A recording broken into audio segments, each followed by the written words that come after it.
Yo, it's me, Doncho. Welcome back to the Hideout, you guys, and I'm so glad you guys can make it. And as you know, we are talking about Jujutsu Kaisen chapter 137. Yuta is back, but at what cost? And what exactly is about to happen from here on out?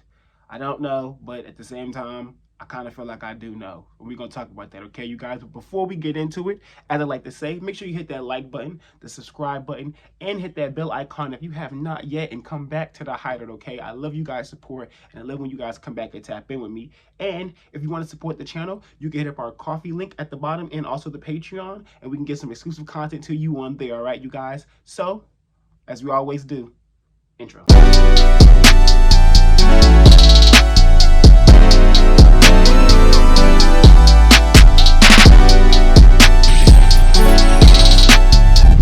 Okay, so as I said, we're getting chapter 137, and like the past few chapter reviews we're going to be doing, I'm not going to go verbatim beginning to end of the chapter. I'm just going to talk about the craziness of the chapter and what I think is going to happen after the fact. Basically, just breaking down and discussing what I think Akutami is doing with the things that he is bringing into Jujutsu Kaisen. So, as I said, we have Yuta. Yuta is back. That's the highlight of everything going on. I know everyone is losing their minds at the fact that Yuta is back.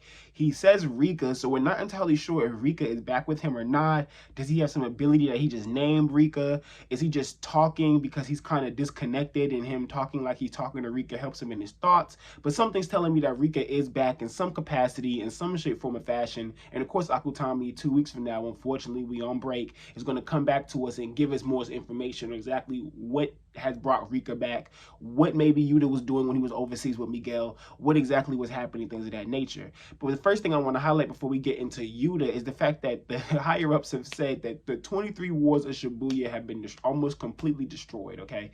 23 wards almost completely destroyed, and that is a lot of space. And Akutami even starts off in the beginning of the chapter giving us a satellite view picture of basically Shibuya, and the lights are off, okay? It is, things are destroyed, all right? It looks like basically almost like a wasteland, almost dystopian, right? When we are seeing the background that Akutami is showing us when we are going through the text, and also the background areas when you're even looking at when Yuta arrived, and the young boy, or I'm not sure if it was a boy or a girl, but the young child that is sitting there running, not running, but is inside the building, and then what goes outside because it's being tricked by the curse to go outside and stuff like that. You can tell that whole vicinity is pretty much destroyed. And as Judah said, that they were in a business district, so it couldn't have been that the kid lived anywhere near there, and they probably got separated from the parents, or the parents probably got killed. So there's a lot of sad things going on right now after the Shibuya incident, and clearly this was Akutami showing us that Japan is in an uproar. Their yen is depreciating. That was something I was showing. The yen is depreciating, so we understood that. We knew that was kind of going to happen because what Mei was saying and Mei dipping, but now we have that confirmation again. Yeah, the yen is depreciating. Things are going south for them. They even contemplated if they should tell people about curses, which it may help reduce, the curses being born, and that there are 10 million curses on the loose. He said no less than 10 million curses on the loose out here. That's a lot of curses. So it just makes me wonder what exactly they're going to do to be able to attack all of these curses, take all of these curses out, and basically protect the people of Tokyo, protect the people of Japan. And they even talk about that they're evacuating people, and that they have sorcerers set up in these evacuation areas to protect people as they're evacuating. So it's funny because people can't even just, like, this is getting to the point to where they're telling people you have to leave this area because curses are now starting to take over the area. And I don't think they're telling people, yeah, there's curses taking over this area, so you have to leave. They're not really saying that yet. They're giving them whatever fake terrorism thing they have to give them to make them move on and them go on to the next thing. And the sorcerers that are there, probably in secret, that are sorcerers, are there to protect them just in case some curses come about trying to attack them as they're trying to leave. So it kind of sounds like war, right? It kind of sounds like they're trying to that they're being almost being invaded, right? Like Shibuya has been invaded by curses, and so they're just trying to save people that's in the midst of being invaded by these curses. And it's kind of sick because we know that Brain Kun, aka Get 2, released a whole bunch of curses, right? We know that he claims there's these vessels running around now, and non-sorcerers he's made sorcerers. So it's making me wonder, where are these people going to play their roles in all of these curses being about? Are these 10 million curses, the curses being born from all the crazy stuff that people experience in Shibuya and in Tokyo, Japan, here in Japan? Or Are these 10 million curses also part of the accumulation of the ones that bring cleansing out? Or are those separate than that 10 million they already take into account? It's very I'm not sure exactly what that is. I think Akutami, of course, is going to delve into that. That's how they do. We're not going to get every bit of information in that first chapter, in this first chapter, coming not even out of Shibuya, really ending Shibuya, this last chapter ending Shibuya arc before going into the next thing. We know we're not going to get all the information, just enough to get us teased and knowing that the stakes are really high and that stuff is going on and that we have to move, we're going on to this next phase. And if anybody has seen the information on Akutami's recent interview and saying that there won't be a lot of downtime in the next for the rest of Jujutsu Kaisen, and there will be a lot of more serious stuff. This is kind of that proof that was this is Akutami really saying to us, yeah, this is about to get real from here on out. Things are going to get entirely crazy. So we move on. And we keep going back to that little child that was in the business district and was being teased by the curse to come outside. And then the kid comes out, and then this curse is about to eat the child, and then Yuta comes down and drops on the child with the katana. First of all, Yuta hype is real. Even us knowing what's going on, and that it might not be as hype that Yuta is back right now because of what he is back to do.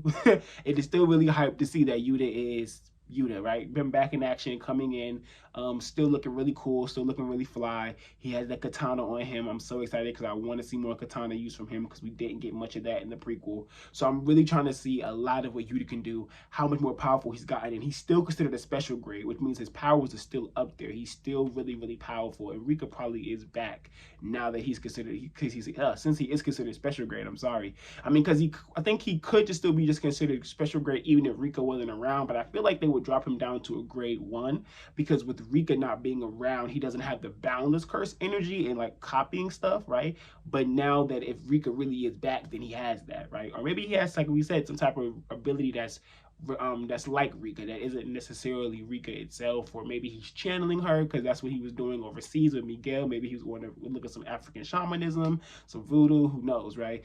So we just gotta, fortunately, we gotta see what happens from there. I would actually like Rika back. Some people are all like, oh, well, she's gone, why bring her back? You know, all that type of stuff.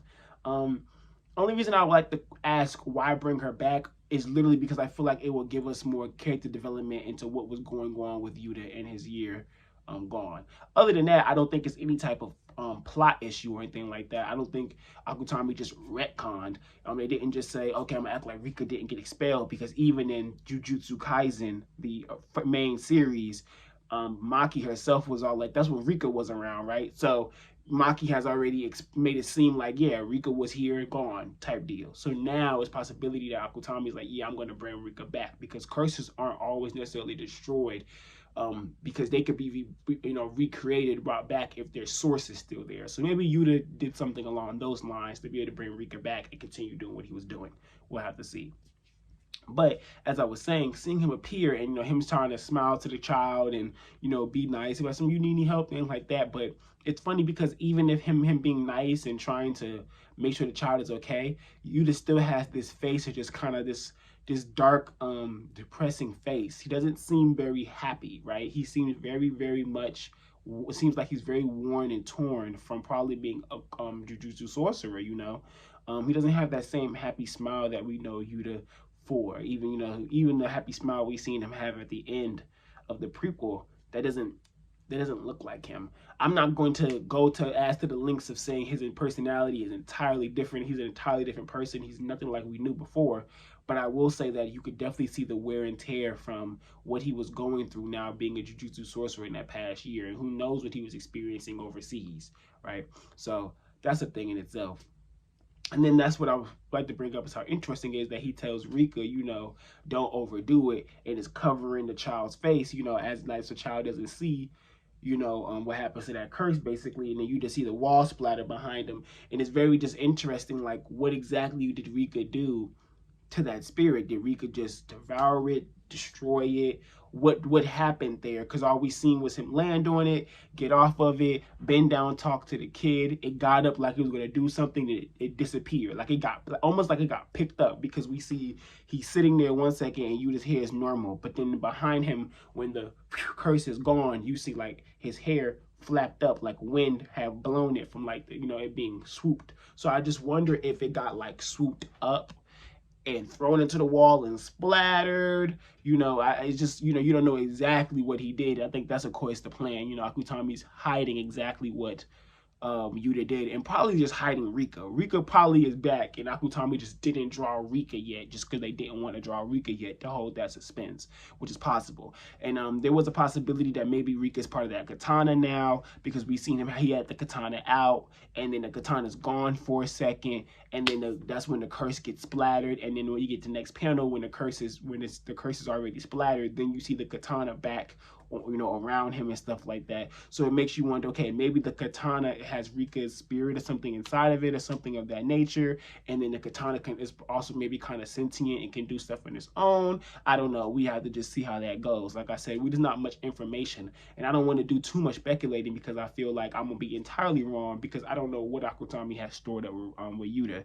I mean, even the ring that he had at the end of the prequel is gone. It is entirely, there's no ring. I didn't see a ring at all. I don't see one around his neck, anything like that. Of course, it could be in a pocket or something, but I didn't see a ring. So I'm really, really interested in what's going on with that. And when we move on to the next scene, we have Yuta going to where we always see Gojo talking to the higher ups. It's honestly really cool to see Yuta there, knowing that, in the prequel, Gojo was there protecting him, and now he's there having the conversation with them and talking to them, and he's not there really to protect anyone, or maybe he is there to protect someone, we'll see. But then he's there, and he's basically, the higher ups are saying to him, good job, Okotsu. And he's like, yeah, y'all not here to really thank me. Like, let's get to the main event. Like what y'all want for real? And so there was two things that I got out of what happened with Yuta there. The first thing I got out of Yuta, out of with that Yuta situation there, was the higher ups seemingly were sending him to go kill curses in Shibuya. They sent him out there to go kill curses in Shibuya for them, to prove that he would listen, I guess, to what they were saying, and prove that he's really going to help them, I guess, and not go against them, right? Which is why that one ugly old higher up is all like, it doesn't know how many curses you kill. You know what I'm saying? They still looking at him like, you may be against us type deal, right? So you have to sit and you have to think, why are they thinking that? If Yuta has been a Jujutsu sorcerer who's been overseas doing missions for them, or doing missions for the society overseas all this time, or whatever reason, if him being overseas is connected back to the Jujutsu High, right? He's been doing that for over a year now. Why is there a question of his loyalty, right? And I think that's the first thing to have to hone in on, is the fact that they are already questioning his loyalty means they know he's loyal to something other than them, right? So with that being said, after that higher up brings up, that goes leading to my second thing, right? After the higher up brings that up, Yuta goes, so what do you want me to do? Enter a binding vow or something? And then he doesn't, at least there, doesn't seem like he decides to enter a binding vow. He seemingly seems to be saying it on some, so what you want me to do?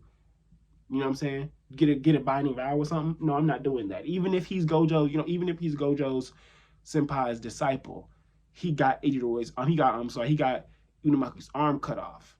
I'll handle it myself. I'll kill Yuji Itadori. So my second thing I got out of that is that Yuta isn't really trying to kill Yuji. He was assigned Yuji's executioner by them, because they need someone who can kill him, right? They need someone who can kill Yuji. They need someone who they feel is powerful enough to kill the vessel of Sukuna. That's what they believe. They, just in case something goes south and maybe something happens and Sukuna's vessel's fighting back, they had to get who they felt like was strong enough to be able to kill Sukuna. So that leads all the way back to Brain-kun saying, I don't see what's so special about this Yuta kid. He can't beat the next Gojo.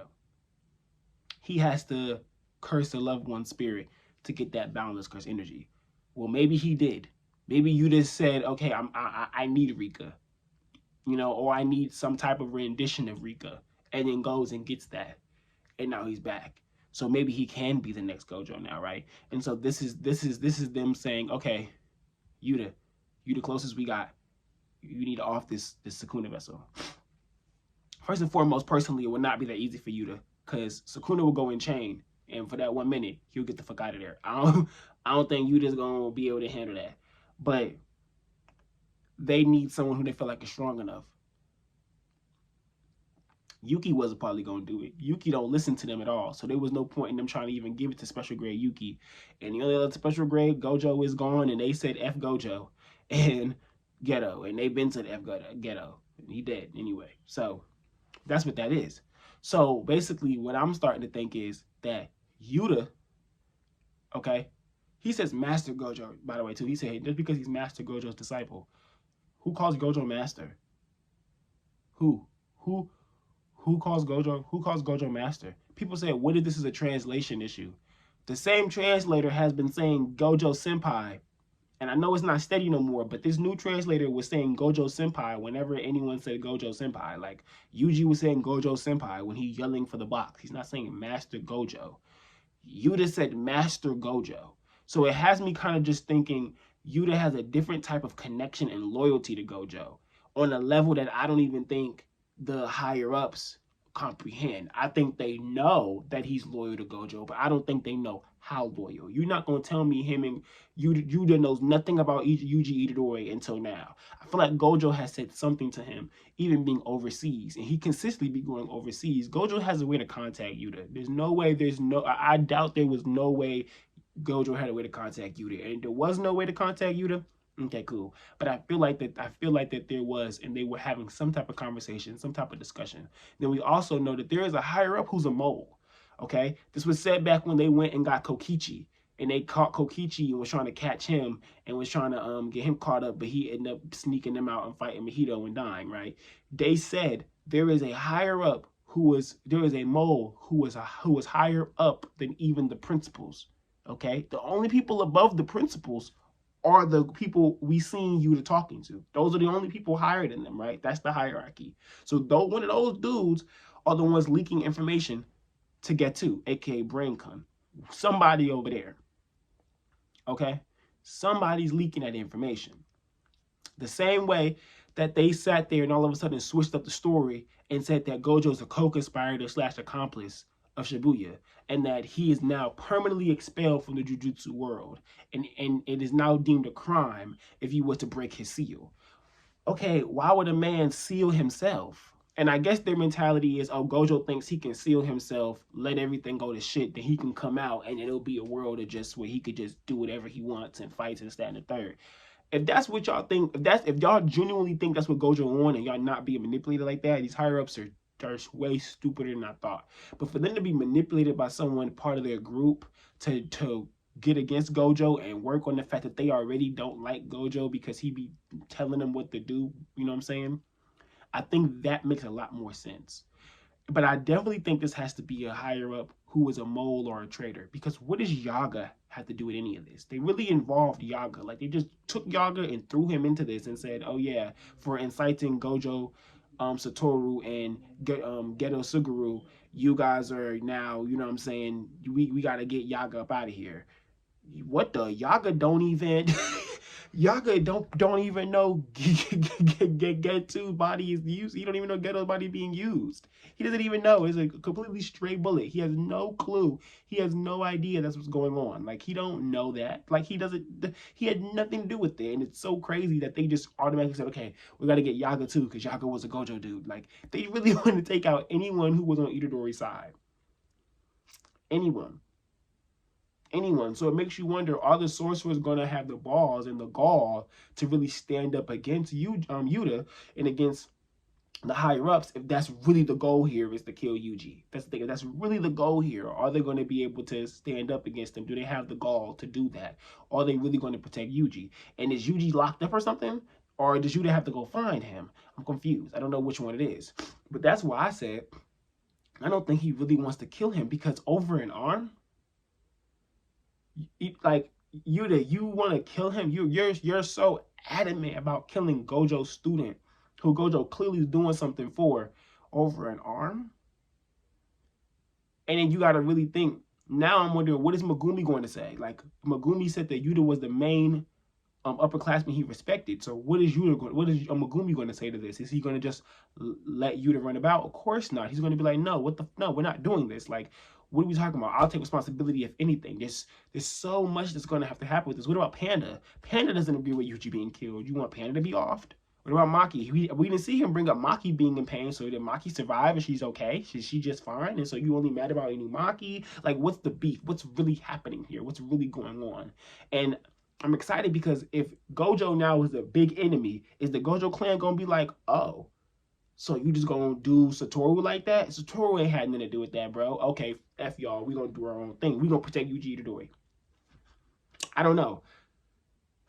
It's crazy. It's like Akutami's making this to where it could get so political and so hectic internally. And that has nothing to do with the stuff they have to deal with outside yet. That has nothing to do with the 10 million curses. Nothing to do with the 1,000 evil Yujis. Nothing to do with the new people being turned to sorcerers. Nothing to do with Brain Kun trying to redo Tengen's barrier and monopolize curse energy. Nothing to do with that yet. This is just now clearly internal warfare that they have to handle and get a handle on. They have to figure out what exactly is going to happen here. And that's why I don't think Yuta actually wants to kill Yuji, because part of me feels like he's saying that so that they trust him. So that he can get to Yuji and then something happens from there. Right? Because I think Yuta is trying to play the middle card right now. He don't have the same leverage as Gojo had, right? And Gojo has a whole clan behind him, okay? So he don't have that same leverage. I think he's trying to do some type of maneuver, which probably has some seriousness. Like, he probably seriously thinking, I might need to see what this Yuji kid is about and see if he's dangerous. But I feel like if he's probably thinking to himself, I'm gonna kill Yuji, goes to Yuji, deems Yuji not really a true threat, okay? It's deemed maybe something else is going on here, and then that becomes where everything else goes from here. And then I'm hoping that some type of rogue arc goes down where they say, okay, we can't trust the Jujutsu world no more. We got to go get Gojo. And then so for a while, they go doing their thing, figure out how to get Gojo. And maybe we get Gojo, more time goes by, they figure out how to break the seal. Now we have Gojo out, and his team of people that he was protecting and wanted to raise up are now criminals because they unsealed him. And they tell him, hey, they said you the reason Shibuya happened. They said it was a crime and people unsealed you. We said F it, unsealed you. So we all kind of just now enemies of Jujutsu world. And Gojo was gonna probably be like, word? Oh, this is exciting. Let's go fuck him up. I think that's literally what Gojo would do. Like, oh, bet. Let's go handle that then. We're gonna take him out. That's so exciting. I hope Akutami does do that, because then I would love an arc where Gojo's like, okay, so we're gonna kill them, but strategically, and then we're gonna get people on our side. Like, I think that's what's gonna be awesome, is that they can really handle that. And if it becomes up a 3-way war between Jujutsu High and the Gojo faction and Brain Kun, and then all of that clashing, and then you throw Sukuna in there, and it'd be so awesome. But I think if anything, we might get some huge execution about to happen, and then then everything's gonna break down from there. We're not gonna watch Yuji die, right? Even if it's Sukuna going in chain for 1 minute and breaking up out of there, we're not gonna see Yuji die. We ain't seen Sukuna do in chain yet. So we'll have to see what happens. It's not like in chain is a one-time thing. I don't think it's a one-time thing. I think it's just a part of contract. Like, whenever I say in chain, I got control of your body for 1 minute. So that's all I got, folks. You know, this video was much on the longer end, but we have a lot of crazy stuff to talk about. This is getting ridiculous. Akutami is hitting every nail on the head and is knowing how to keep us going with excitement, keep us progressing, keep us moving on to the next step. And I'm just ready for it. I'm so ready for it. So as I always say, thank you for coming to the Hideout, you guys. I appreciate you guys sitting here and listening to me rant, listening to me talk about the things I love about Jujutsu Kaisen and our weekly discussion. And if you have anything you're confused on, make sure you hit that comment section below and ask me any questions. You can also hit me up on Twitter at DonDan_Hideout. That is DonDan_Hideout on Twitter. If this is your first time coming to the Hideout, or if you come back before and you're like, okay, I kind of like this stuff, you should hit that like button. You should hit the subscribe button and that bell icon. And you should come back to us here at the Hideout anytime so that we can have some fun and that we can talk more about Jujutsu Kaisen and the great things going on within this rising and amazing story. So, thank you guys. It is me, Doncho. Peace. Young Noise.